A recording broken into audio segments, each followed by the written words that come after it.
Well, good afternoon and welcome to Bayou Bets for Thursday, June the 15th. I'm Zach Ewing along with Jim Derry. This is, I guess, effectively, Jim, our College World Series preview edition, looking at all the odds, all the matchups, and the projections and our picks for what happens to the LSU Tigers in Omaha. I even wore my purple today. I didn't really mean to do that. I just realized Yeah, it this I day. gotta remember not to wear blue with a green screen behind me because it doesn't like it. I had to like fade out my background just to make it so you didn't see through me. I mean, I could have Yeah. been like the ghost runner you like so much in baseball. Oh God, don't even get me It would started. just See, been my face.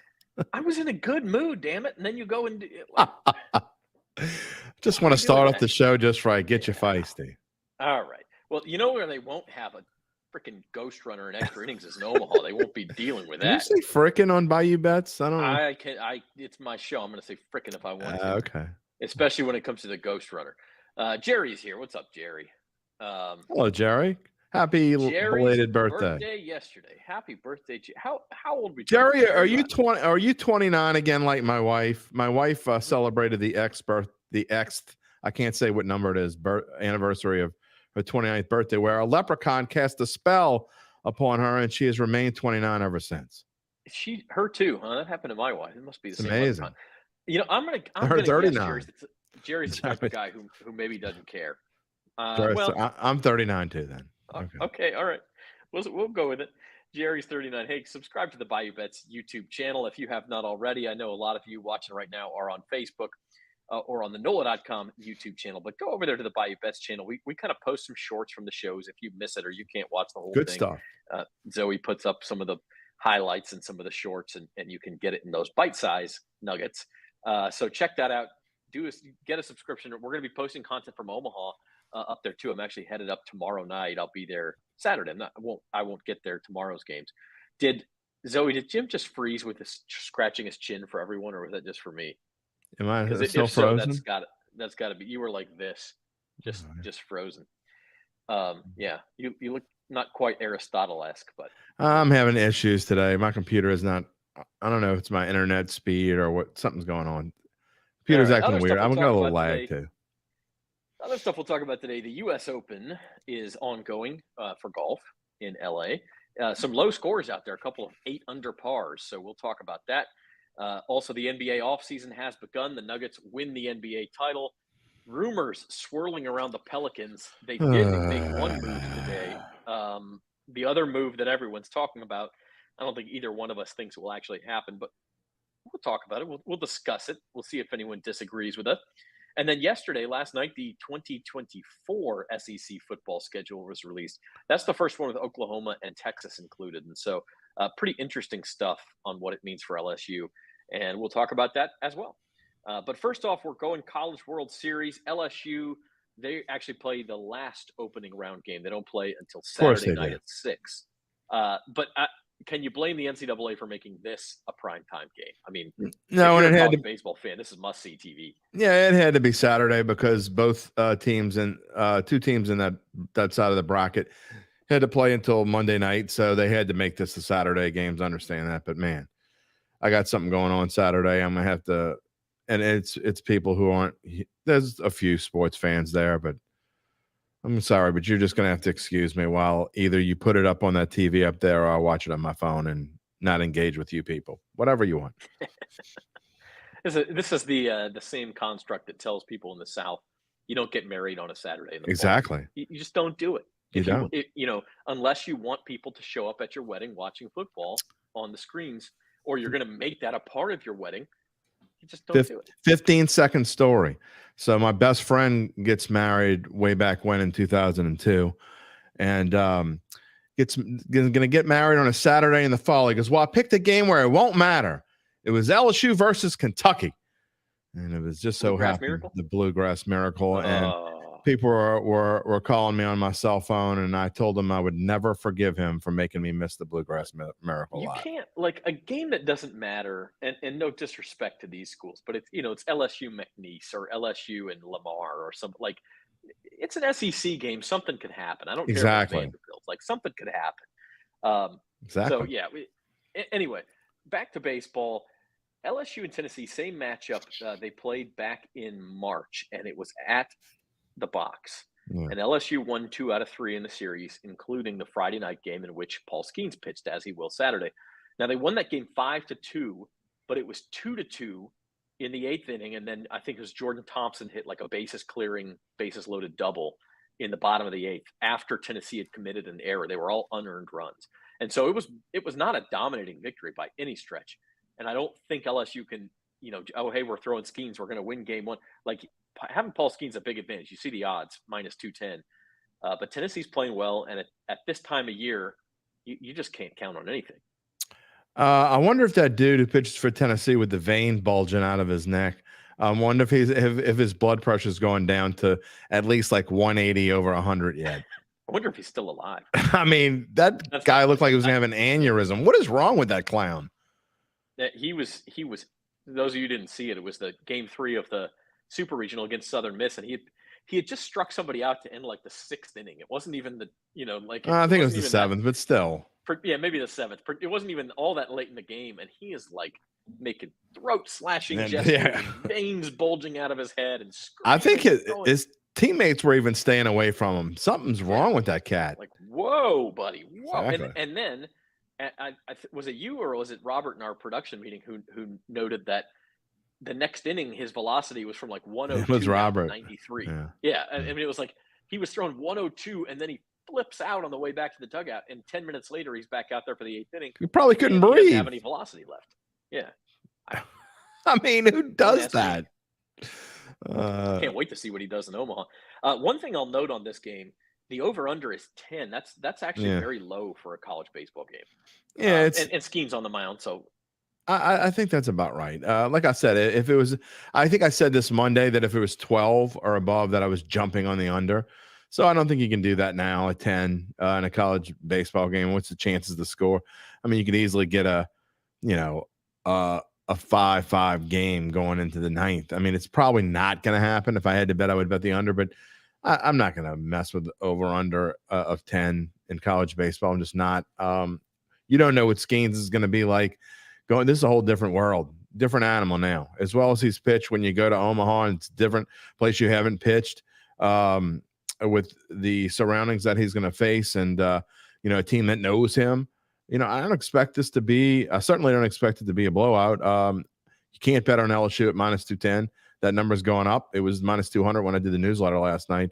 So if you wanted to bet and you were and you're able to do so with your gut feelings and all that stuff, I mean, Tennessee's the value at +170. I'm not saying I think LSU is going to win, but not enough to make me stay off of Tennessee +170 if I were forced to bet the game, which I'm not, and I won't. But I think I'm just not going to bet against Skeens. But I think that this is a tight game. I'd be surprised if this is a game like they played against Kentucky in game 1 of the Super Regionals. I think it's going to be a tight game throughout. I think it's a fingernail biting kind of game, and I think it's lower scoring, and I think it's 4-2 or so going into the 8th or going into the 9th. If you do like LSU, consider the run line. They're -115 at -1.5, so they have to win by 2. I don't particularly like betting run lines with home teams, and LSU will be the home team in this game, and that's simply because if the game is tied, one less bat, they're gonna one less bat. But let's say the game's tied going into the 9th, they're gonna play for 1 run. That's also if they hit a homer or something, right? But if let's say they get second and third, nobody out, in a normal inning, you might expect to get 2 runs there, but in the bottom of the 9th, you're just getting 1. So it makes it more difficult. You say that, and one of our daily best bets today is a home team with a run line. So there's a reason for it, though. I'm not crazy about it, but not to say they never hit, certainly, but it's a little bit risky. But if you do like LSU, you'd consider that -1.5 run line. College World Series championship odds, they get going tomorrow. Tomorrow, the first game's TCU and Oral Roberts, who are kind of the underdogs of the group, along with Stanford, I suppose. Here's your 4 favorites at Caesars. Wake Forest, this number shrunk a little bit too, +235. It was +260 earlier in the week. LSU also has come down a little bit. I think they were +360. And then you see Florida go up and Virginia +380 as late as right after they won game 2 in the Super Regional. Yeah. So some money coming in on the 2 favorites here. And I was digging into some Wake Forest numbers this morning. That team has been absolutely dominating. And I understand everybody said, oh, they haven't done it against the SEC. They did do it against an Alabama team that was playing very well last week. And I, I am in the boat that there is something to be said, even if it's against a lesser opponent, of just dominating. They've got they have I believe they have the nation's best ERA by more than a run. I mean, by more than a run. And Big deal. no, that's not right. It's by like 0.6 or something. But their team ERA is 2.84. Nobody else is even below 3.4. So it's easily the nation's best pitching staff. And then you go with a lineup that scored a bunch of runs. I think that's the team to beat. I think they're the right coach by a former UNO coach. Yeah, Tom Walter. It really kind of came out of nowhere. Like Wake Forest won national title in baseball in 1955. Yeah. But boy, look, they're a team that, again, I said it Monday. I think I said it for multiple weeks now. Wake Forest is unbettable. People just like to bet favorites. I mean, people who just jump on, let me see who the favorite is, and I'll put money on them. That's what happens with anything. Now, let me get interested in college baseball now. Oh, Wake Forest beat Alabama 22-5. They must be awesome.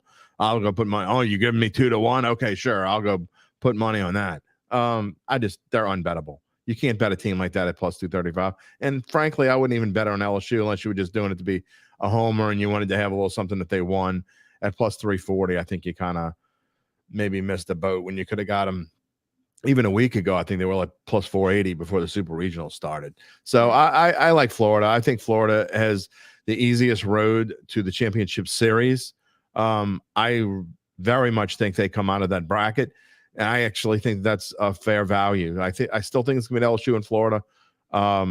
If Florida comes out of there and it is LSU Florida, you can hedge with LSU if you bet on Florida, because I think it'll be fairly close to even money at that point. So, I'm less sure about LSU getting out of their bracket than I am about Wake Forest, because those two are certainly going to butt heads.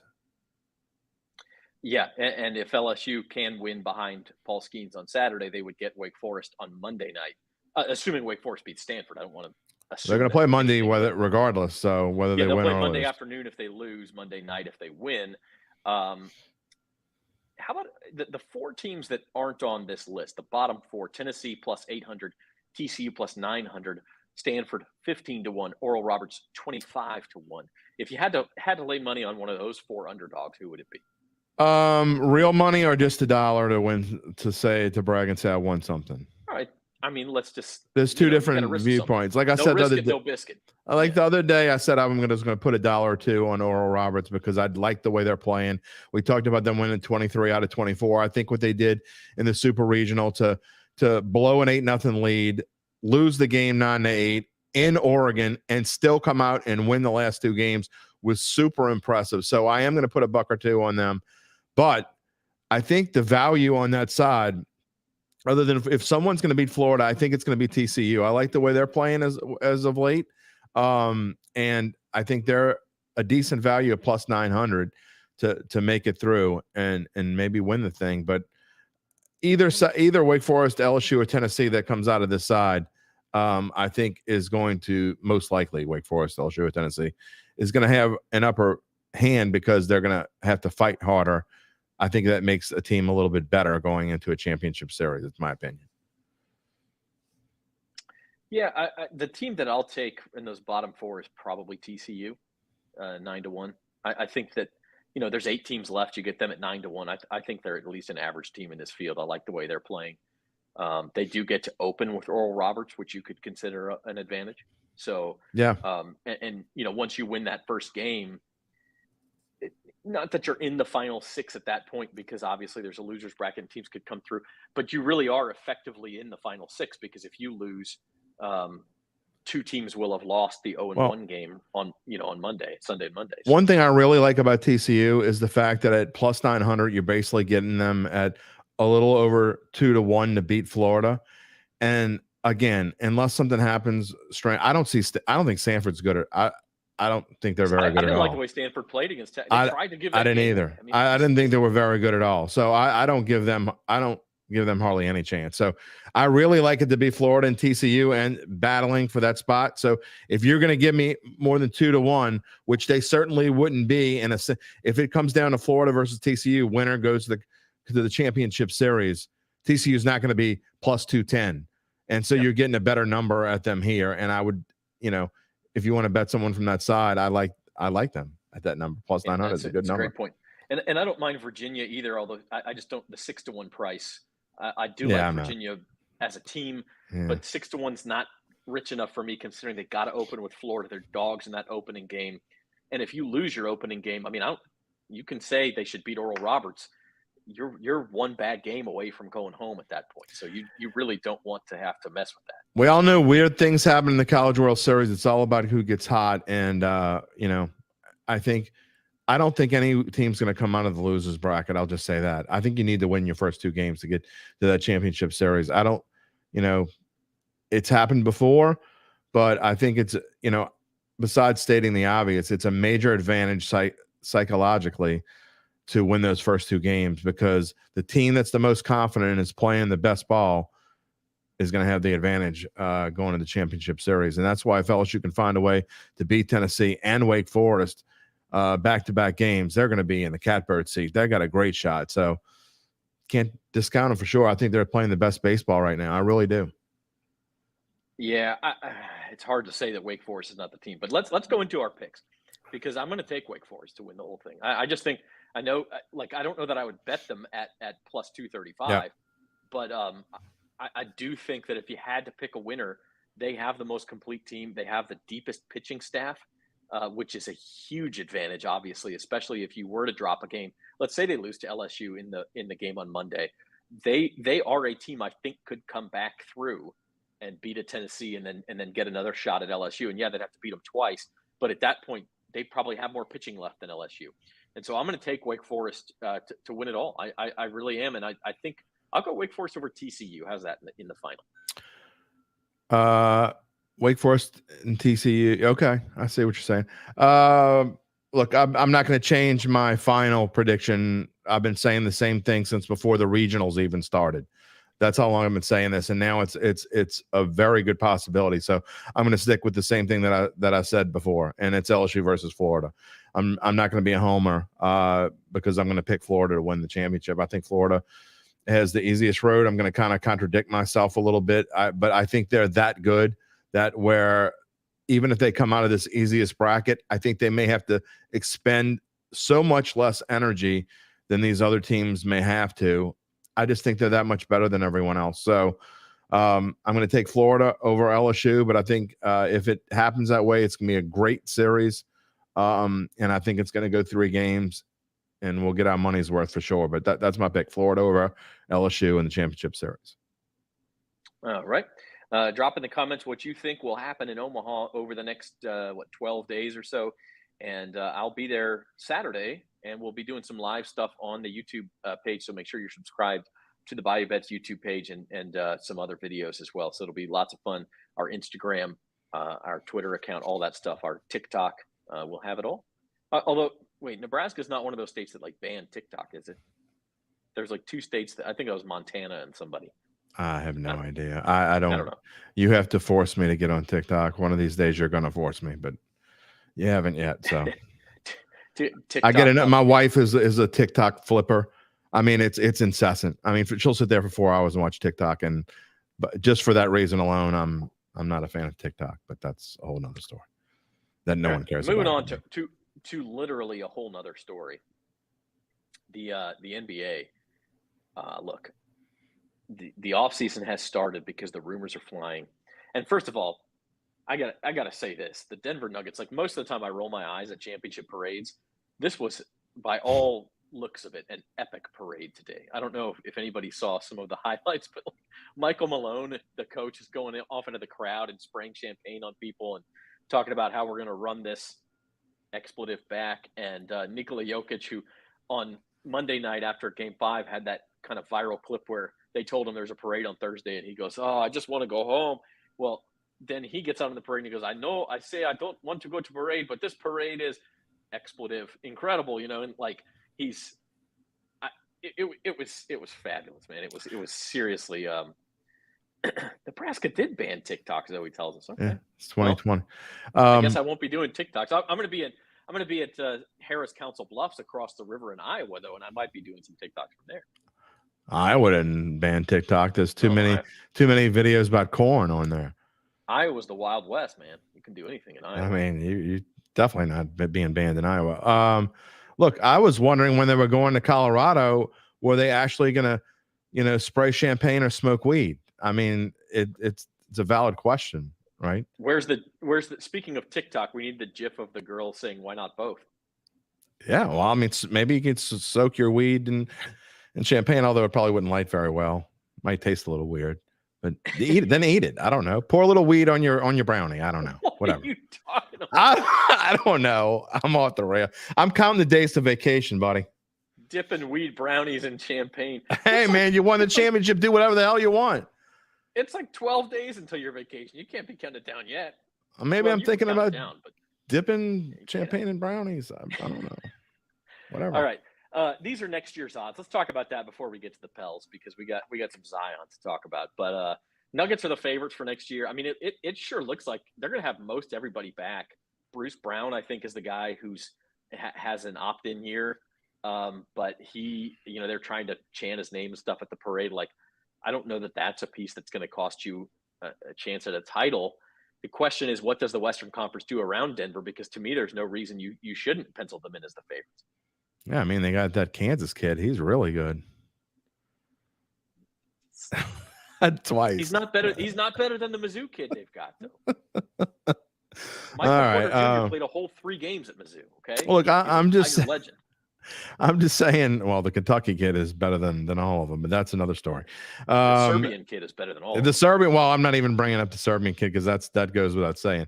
Look, I just hate talking about who's the favorite for next year. We just finished the finals. Good Lord, I can't stand that basketball is a 10-month season as it is. So can I know we have to talk about certain things. We definitely need to talk about Zion, but as far as favorites go, I don't know. I'm not betting anybody at plus 500 when a season's over. If you want to go do that, go ahead.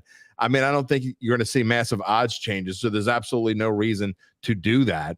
It's not like they're going to be plus 400. Money, right? Yeah, it's not going to be like plus. By the way, I got a little beef with a certain book that when we get to our rant, I'm going to spend 20 seconds stealing from my rant. Don't let me forget when you talk about holding money. But you just can't bet that right now. It's just there's no reason to bet it. If you like it in October, bet it in October because it'll still be the same price and maybe even better. Well, and you'll have more information, right? You'll have the draft will be over, free agency will be over, exactly, and any training camp injuries you'll know about. I mean, and those things could shift the odds. Granted, well, if it's a quarter less, is that gonna change your whole? Oh, I'm not betting it now. It's plus 475. I mean, you want to be informed as a bettor in all circumstances. So, speaking of free agency, one thing. And trade markets and things like that. Shams, is it Sharania? I never know how to pronounce his last name. They just call him Shams from The Athletic. He was on a video show earlier this week suggesting that the Pelicans were trying to trade up in the draft to the number 2 or 3 pick with their eyes on point guard Scoot Henderson, who played for the development team this past season and has been very impressive in training camps. And Victor Wembanyama is going to be the number 1 pick. The Spurs will take him certainly. Scoot Henderson could go number 2. It could be Brandon Miller from Alabama. They'll go 2 and 3 in some order. And so the Pelicans have their eyes on Scoot Henderson. They do need a point guard. Like, it would be a good fit for them.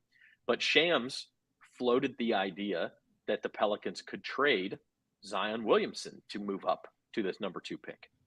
And I think, Jim, you and I are on the same page with this, but good idea or bad idea? I know it's not going to happen. My 25-year-old know-it-all son was all over this yesterday, sending me constant text. I'm like, dude, get it. I mean, that's what this is about. This is so people will go and read their publication or look at their social media or get more followers. That's what this is about. I mean, it's not happening. You're not going to go trade, like we were saying in the pre-production. You don't go trade the player you've been like bringing up from the bottom, trying to get him to play a full season and go trade him for dimes on the dollar. It's not going to happen.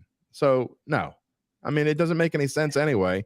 unless you know something is really wrong with this dude and you're going to pawn him off on someone else who then would also know before they make the trade that something's really wrong with this dude. And then so they're not going to make the trade. It's not going to happen.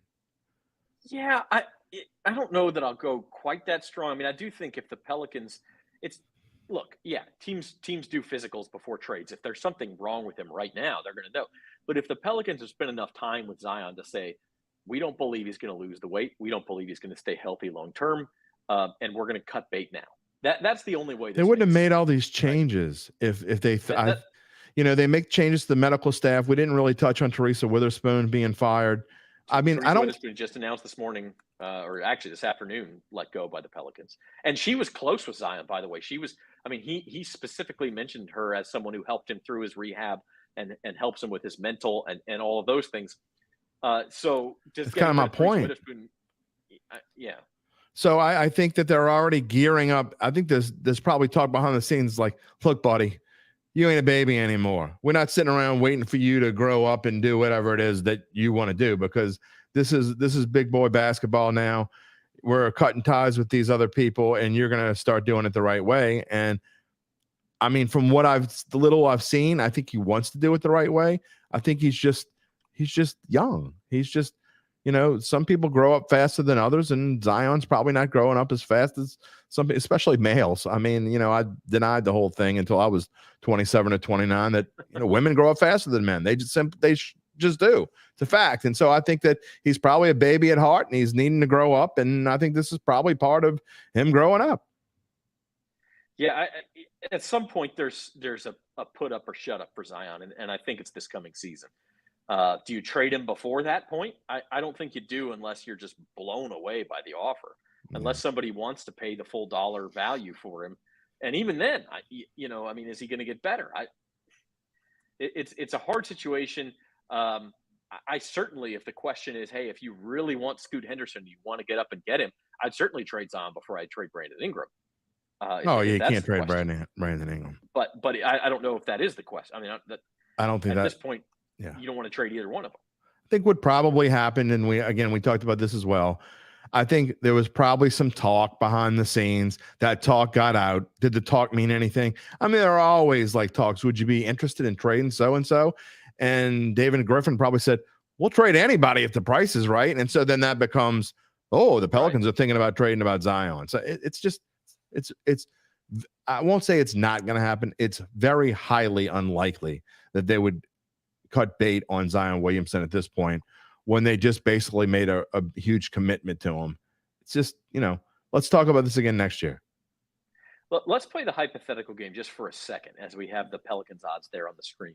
If the Pelicans did pull the trigger on this trade, and I think we've made clear we don't think that's going to happen, but if they do, and there's no meaningful pieces changing for next year's team other than Zion's off, Scoot Henderson is on. How far up do those odds go? 50-1. Boy, I don't think it'd be that much. I do. You can write him off. Zion, if you could guarantee Zion was going to be healthy for 70 plus games, I think right, which is what those numbers are. I think they're 21 at that point. I don't think you can. I think there's a less than 50-50 chance he plays. No, because if they come out and say, let's say they start the season, Zion stays and they start out 12-3. Well, then they're going to 18-1 anyway. And it's no less of a chance that he plays 70 games then than there would be. I mean, look at what happened this year. He went out in January. So, I mean, I don't agree that those numbers are based on. I think those numbers will change drastically. And I don't even mean, you don't even need 15 games, really. If they start out hot out the gate and go like 6-2, then they'll be like 20-1. So, I mean, you can't.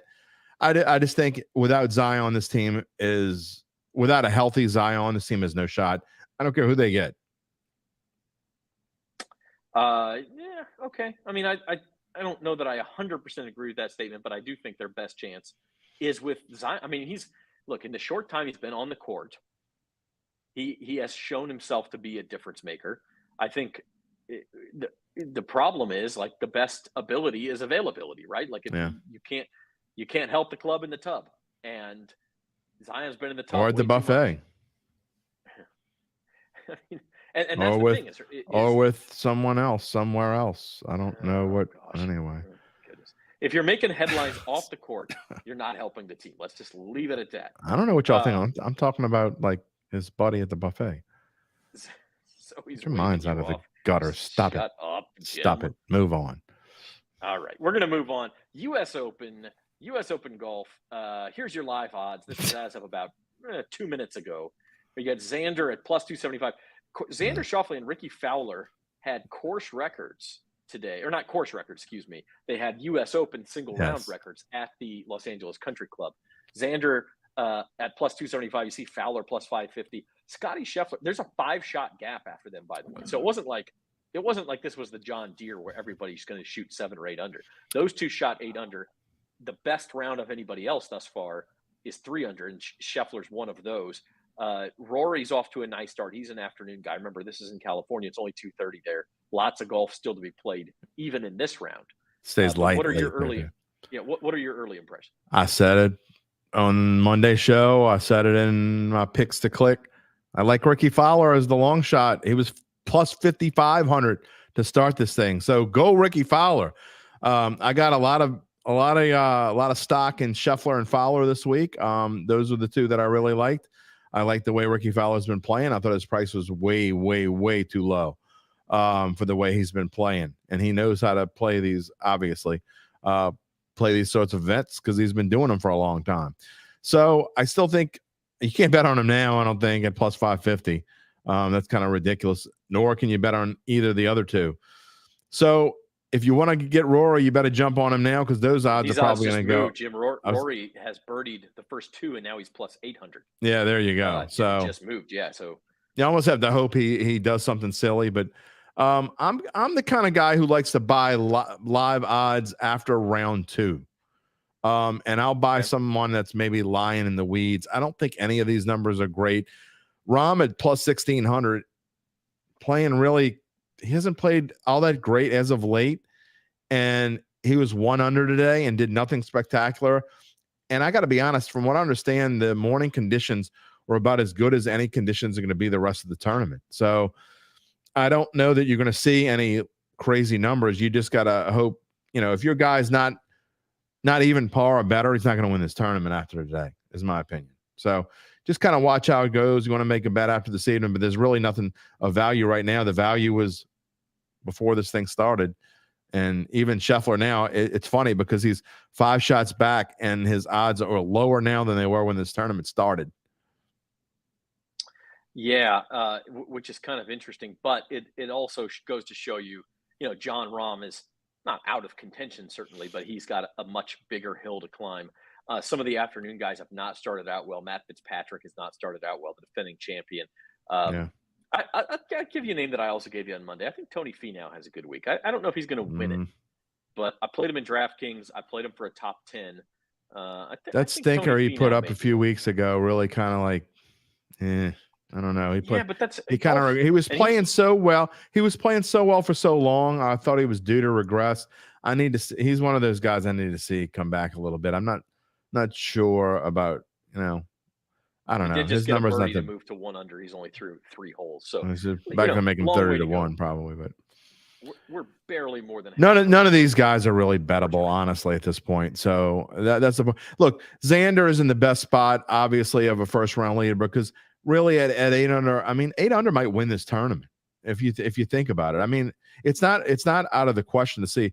6 under won it last year, and I know it's a different course, but so you're talking about Xander just needing to shoot even par the rest of the way. I think that's possible. More than guarantee possible. You the USGA is going to look at these scores and say 2 guys shot 62. Yeah, they're going to do some. No way. Yeah. And they're going to tuck some pins, and they're going to water things that need to be watered, and they're going to dry out things that need to be dried out. It's hard to dry out things that need to be dried out, but yeah. They got those big blower things. They can dry the greens out. I'm not going to do that. I don't know. I just think they're going to do whatever they can to make it a little bit tougher. They might move the pins in tough spots tomorrow and move the tees back, which you could see. They already have like a 260-yard par 3 with potential to be 275 yards. So I don't know what else you really want them to do. These two dudes are just shooting well. The average score today coming into when we were going on the show was 72, which is 2 over. So I mean, it's not much. That's what you want for a U.S. Open. So you can't. You really want it to be like 3 over. So that it's going to be harder tomorrow, but you don't want it to be too much harder where people are complaining and moaning. I think they do kind of like that. And one they eat champagne brownies. I will say that it looks like it's going to be a great tournament as far as the leaderboard. I mean, you got Xander and Scotty up there. It looks like Rory I think it's going to be a great one in this week. Ricky Fowler's kind of a fan favorite. He doesn't have the pedigree necessarily that those guys do, but he's won big tournaments in the past. So, Ricky Fowler will be fun. Bryson DeChambeau's Happy Father's Day. Max Homa's up there. Yeah, it's got Phil Mickelson is 2 under already. Oh, don't get me started. Names up there. Well, I'm just saying, like he needs to go jump in a lake, and there's no lake. It will be interesting if he's in the mix on Sunday, like he. I'll change my channel when he goes to shoot. People will watch. Brooks Koepka not off to a great start. That's it, again very early for these guys, but he's 1 over through 2 holes. Same with Patrick Cantlay. So it's early. I don't know. I think it'll be an interesting tournament. I really like the idea of a stars. Uncle Big Nick always likes to joke because we got a buddy who, like, if somebody starts hot out the gate, he's like all over him and saying, blah. Happened again today. And Uncle Big Nick will say, yep, this tournament's over. Write it up. It's over. And then the next day, Uncle Big Nick's messing with the dude. So it's golf is a weird thing. I mean, how often does the first round leader win? Very rarely. So even in this case, you don't get a lot of wire to wires. The next time that there's a major and the sports books offer a bunch of prop bets, go find one for wire to wire winner. It'll be like 25 to 1. It might be higher. I mean, it just doesn't happen. No. Yeah, and 25 to 1 would be bad value, by the way, on that. Now this is a tournament. If you got it from a sports book, I mean, no offense to our partners and our friends, but it's probably a bad value. I mean, they're in the for-profit business, and exactly. I will say when it does happen, it's because of this. It's because a really good golfer like Xander Schauffele goes out and has a great first round, and then nobody can catch it. That's the only time you see a wire-to-wire winner. And so Mabel's spending her Social Security money on Xander Schauffele right now as we speak. I don't want to bet him at 275, but I did get him at 21 plus 2100. And then I bet him live at plus 800 after he started out well. So I put a little more on him, and now he's plus 275. I'm not rooting against you as we move on. I know it's time to move on, but I'm not rooting against you. But whenever I don't have a piece of anyone that's leading on day after day one, I usually like it because, again, wire to wire just ain't going to happen. But it's hard to do, especially at a U.S. Open where they will change the conditions. They will change the pin location. Oh, certainly. Yeah, but Xander looked very good today. He was first in the field strokes gained approach. He was third in the field strokes gained putting. I mean, he was all over the place. He was. If Scotty putts like he putted today, except on 18 when he missed a little 2-footer at the end there, if he putts like he putts today, he is going to shoot 3 under every day, and he is going to finish 10 or 12 under.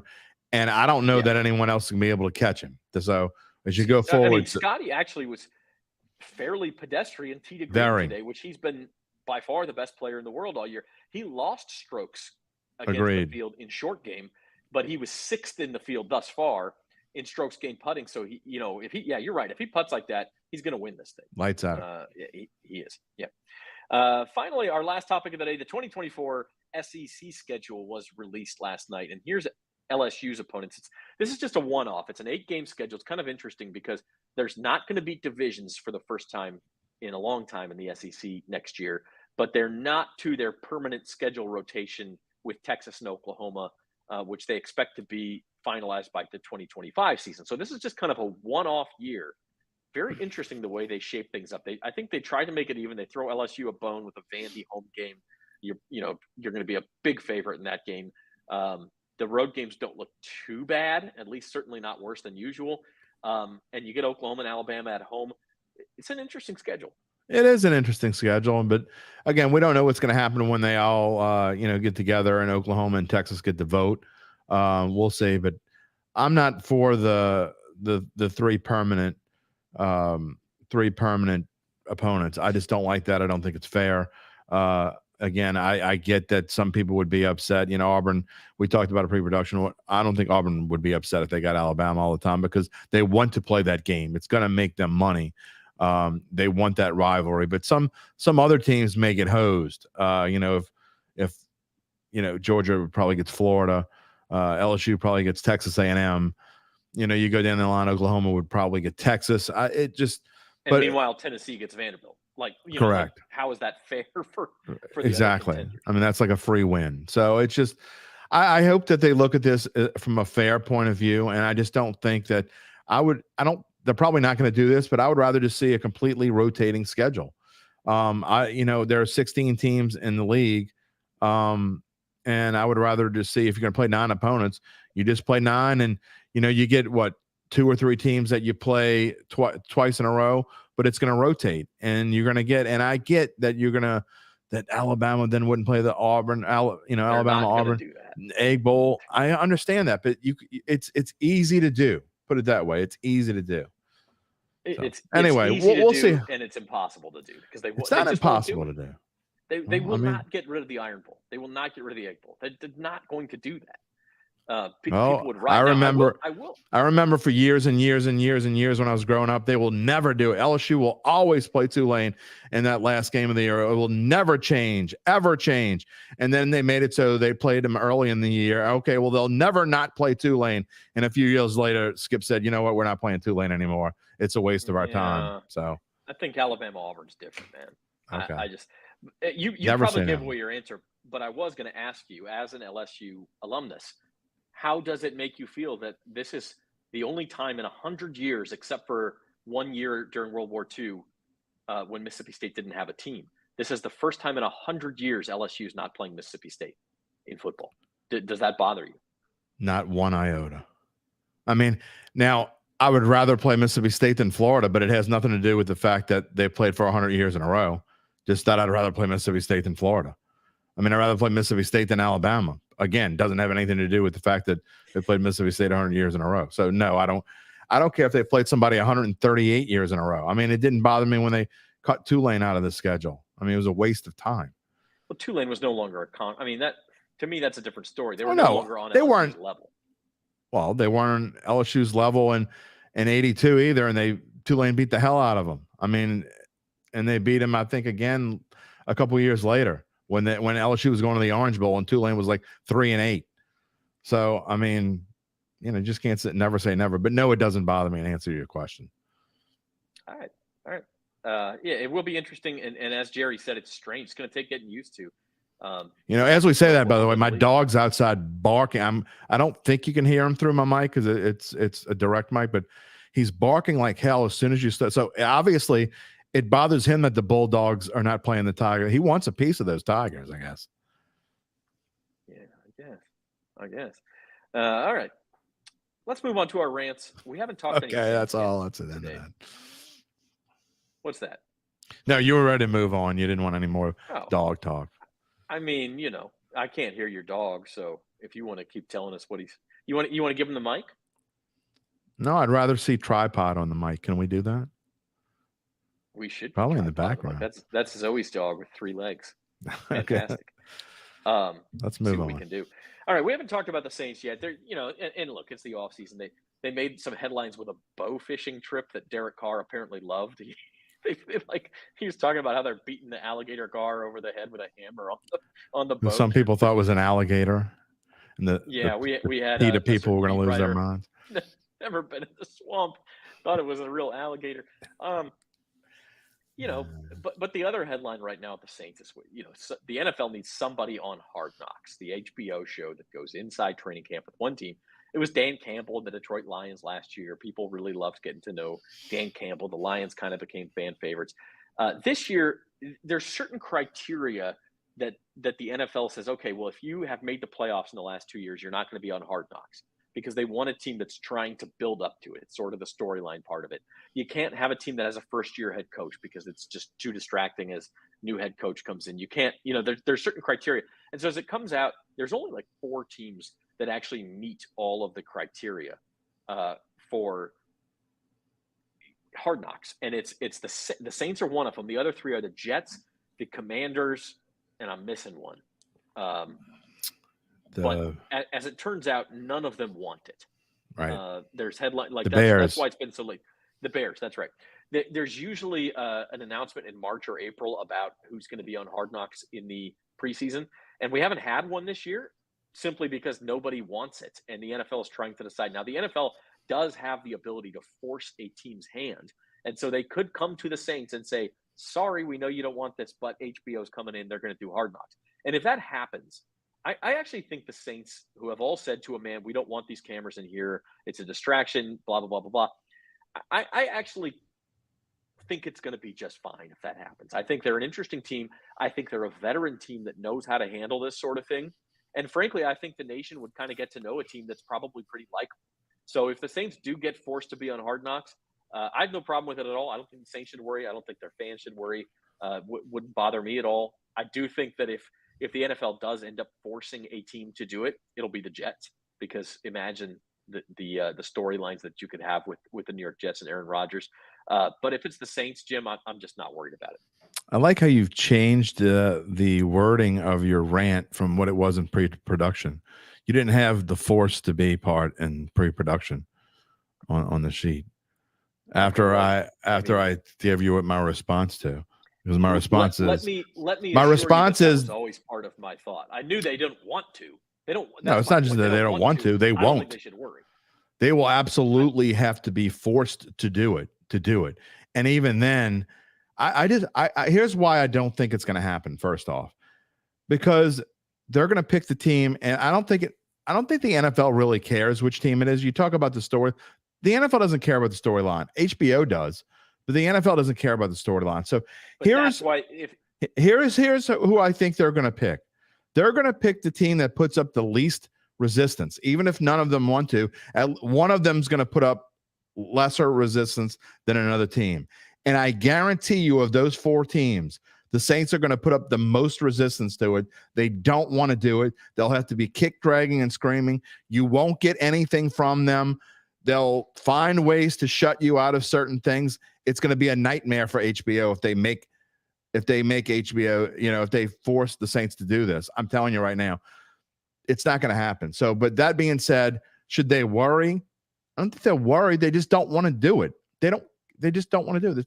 They're going to get away from them. So I think it's going to be a Commanders or a Bears. I've been saying for a few weeks now, I thought it would be the Bears.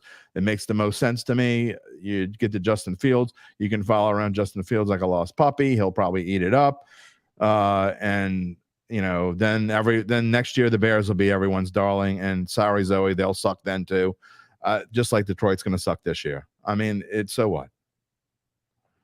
Dov Kleinman, who covers the NFL and has for a long time, he actually broke this morning that NFL Films has reached out to the Lions to do a second straight year because everyone else doesn't want to so much. I could see that. I guess my thought is, and the Lions would be interesting. So he's going to stick tripod on me now. But I don't. Like, I just don't see why there is such consternation. Oh, we don't want to do it. Okay, you don't want to do it. That's fine. But if they come back and say, hey, you got to do it, it's not that big of a deal. Well, here's the thing. If you have other teams that want to do it just because they don't face the criteria, and the four teams that are under the criteria don't want to do it, why don't you just give it to someone who wants to do it? I guess from my point of view, I guess I'd like to see the Saints on it because it'd give us things to talk about, even though I don't subscribe to HBO. I guess I would have to subscribe then. We got rid of it when Game of Thrones ended. But, if you want to put them on, I'll subscribe and watch it. They're just not going to want to do it. Put somebody on that wants to do it. That's not that hard. Yeah, I guess. But if there isn't a team that wants to do it, I just don't get the resistance. I think it'd be fun. People get to know you. What's the big deal? But Dennis Allen, it's coming from him. He just does not strike me as the type of guy. Because they're a very secretive organization. They always have. Would have liked it. Exactly. Yeah. Sean Payton, you would have had to go put him in a trance and lock him in a room. I mean, he would have definitely not have done it. Like next year, if the Broncos are under the whatever, they fill the requirement. And I think they would be under the criteria. Probably, unless they make the playoffs this year. Yeah. So, I mean, you're going to have to go and give him some kind of juice to get him to go on that show. He's way worse than Dennis Allen. It's not just Dennis Allen. It's the whole organization. I mean, you got to go through hoops just to talk to anybody, much less put him on Hard Knocks. We'll find out. A storyline to follow. I think it'd be fun, but the Saints obviously don't. Jim, your rant today is more of a rant Positive. of love. It's Father's Day on Sunday, so give us some love. Just peace and love. That's how I end every podcast. That's who I am. I'm a nice guy. I never have any confrontations with anyone. I just want to be nice and sweet and loving. And Father's Day is a great time to be nice. A little shout out to my 25-year-old know-it-all son. It scares me to death that he's about to bear fruit, but he is. We're about to have a grandson for the first time, and I'm going to be a grandpa on Tuesday. So it's a perfect kind of Father's Day weekend. We got the U.S. Open going on, it might be my favorite tournament of them all. I think that it is. There's nothing to me like watching golf on Father's Day because no one complains. No one cares that it's Dad's day. If he wants to watch golf all day, no one's going to say, are you going to sit there and watch golf all day? No, they don't even say that then. They enjoy it. I got a real kick out of Zach, probably more than of following you, your trip, because the fact that you got to do it with your dad and your sons, and it's a lifetime moment that neither your dad nor your sons will ever forget, no matter how old they get. I went on, my dad took me on a senior trip, just him and I, when I was 16. He took me to San Francisco and Lake Tahoe, and it was still to this day one of the best trips I ever went on. And it's just one of those things you don't forget. And so spending Father's Day with your kids, and again, to be able to be a grandpa in a couple of days, it's a special time, a special moment. And I hope, whether you're a dad or hopefully, out there, y'all watching, your dads are still here, or if your dads aren't still here, that, and you're a dad, you get to spend it with your kids or talk to them or love on them as much as you can, because you never know how many Father's Days you're going to have. And you never know how many Father's Day you're going to have with your dad and with your kids. So enjoy it, whether it's watching golf with them, whether it's going out to brunch or cooking on the grill or whatever it is. Make sure Father's Day is special, each and every one, and especially this one in 2023. Happy Father's Day to all the dads out there. There's just something special about dads and sons in sports, right? Like it's just a way dads and girls in sports sometimes. Yeah, absolutely. And I'm not going to sit here and say everybody likes sports or every dad likes sports. I know that's not the case, but in our profession, it's just such a great way to bond with your kids over something you both care about, that ultimately, it's not that serious, right? But it's fun to talk about. I do have one question though. If you think that your son's sports takes are immature and frivolous, what is it going to be like having an 8-year-old grandson or granddaughter? Do you know grandson or granddaughter? Grandson. Okay, so your 8-year-old grandson in 8 years. Imagine the takes he's going to have, man. He's going to the good news from AI or something. And the good news is his wife is pretty grounded. So she just laughs at him. And so I'm hoping the kid just kind of realizes that you have to take everything he says with a bottle of salt. Forget the grain of salt. You need the whole damn bottle. So hopefully that the kid will learn reality through his mother. All right. Well, I look forward to hearing and his grandparents complain about his it's coming. Wild sports takes. That's how Datitude's going to start in a few years. There's no question. Yeah, it's going to be fantastic. All right. That'll do it for us today. Happy Father's Day to the dads out there. Check us out on the YouTube channel, on the Bayou Bets YouTube channel, Twitter feed, Instagram feed, all that stuff. We'll have coverage from Omaha starting on Saturday. For our producer, Zoe Collins-Rath, and for Jim Derry, I'm Zach Ewing, and this has been Bayou Bets.